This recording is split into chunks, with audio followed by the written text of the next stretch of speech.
If you can get better 1% each day, you'll end up 37 times better by the time you're done. Atomic habits.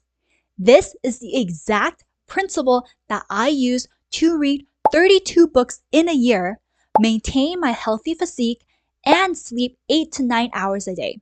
Let's talk about the 10 tiny habits that will quietly change your life in 2026. Vincent Puglisi asked a very funny question in his book, Freelance to Freedom. What is your morning gem? Not the shiny little diamonds or blueberry jam. It's gem as in J-E-M. And the first letter stands for journaling.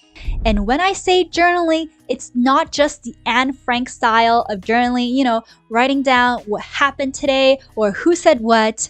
So a tip for anyone who is starting this habit is to start with whatever happened today or this week that triggered an emotional response. And ask what kind of emotion it is and where do you think this emotion is coming from. It'll give you a lot of insight as to who you are and why you act the way you do. So if you can, try and incorporate just 1 minute of journaling into your morning routine. And you know what? If you can't fit it into your morning, that's okay. Just the act of reflecting on your thoughts, your emotions, and what's going on around you is very, very insightful for self-improvement. And you can write it into your phone if it helps with convenience. For me, I made a folder with all of my journaling stuff, and I make a new Google Doc every day to keep things organized. The next letter in the acronym GEM stands for exercise. Exercise offers so many health benefits like lowering stress, improved mood, increase in muscle strength, decreasing the chance of getting cardiac disease, etc., etc. For me, the things I love most about exercise is how much it wakes me up in the morning. Like so much more than my morning coffee. If I can pick between coffee or exercise, 10 out of 10 times exercise. Me after exercise.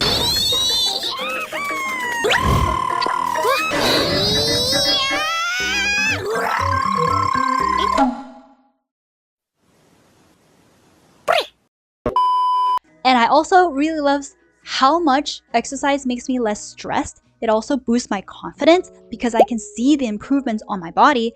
Also, I found that it helps me be more creative because bilateral movements, so like jogging, walking, stationary biking, stimulates the left and right brain. The next letter in the JAM acronym stands for meditation. I do have to call myself out by saying that I did do this habit earlier this year, but I dropped it around March. So I'll just tell you guys what worked while I was doing this habit. So for meditation, it helped me lower stress and regulate emotions, which I found to be very, very helpful when I was facing difficult things. The technique I was using was doing 5-minute meditation sessions.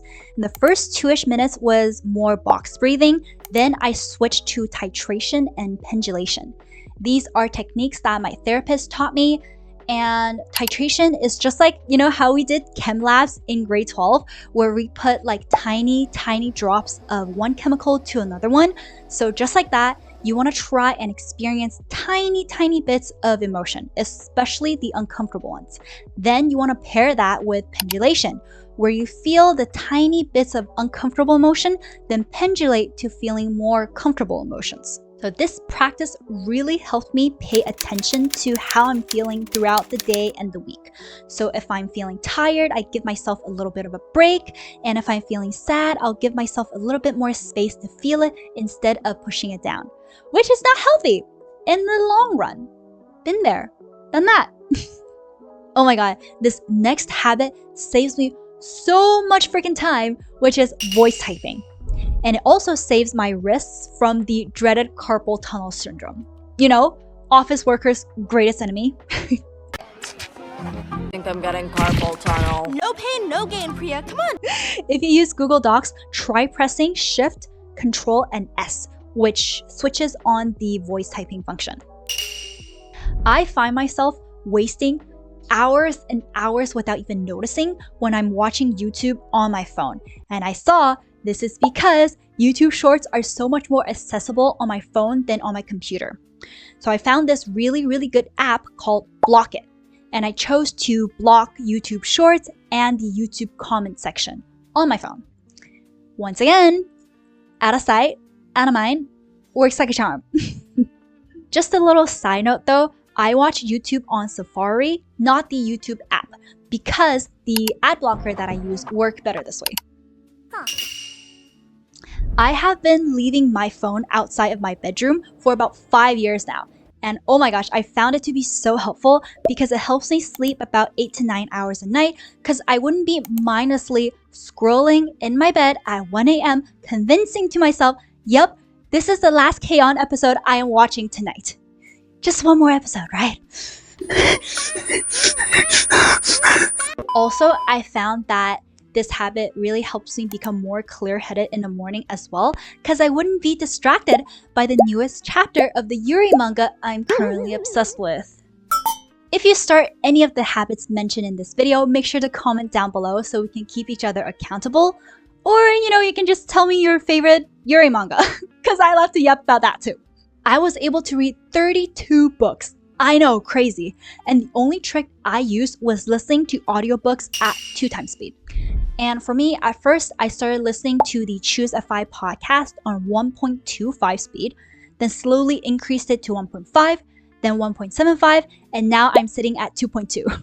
Now that I have the Need for Speed motto clearly tattooed into my soul, there is no going back to 1x speed, like never. So if you're watching this video right now and it's sped up, I'm not upset at all because your time is very precious. It's one of the few non-renewable resources, and I commend you for using it very wisely.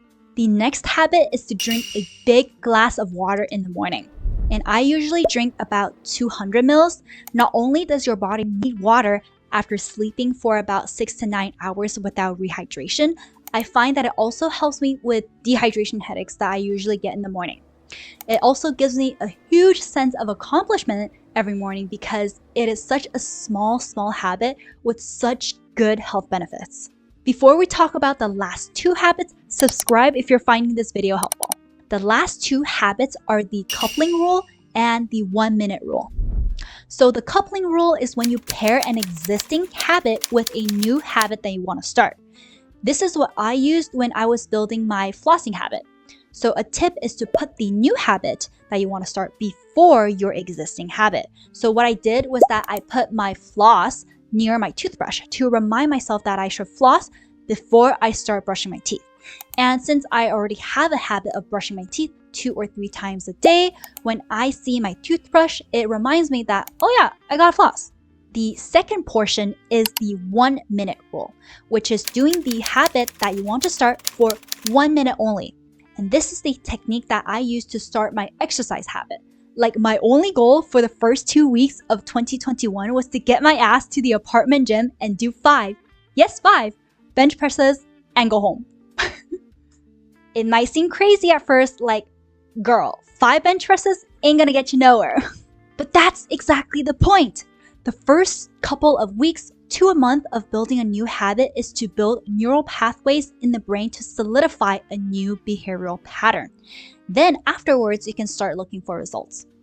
This is one of the best takeaways for me from the book, The Power of Habit. I'm able to thrive on $22,000 a year by focusing on these 3 spending habits.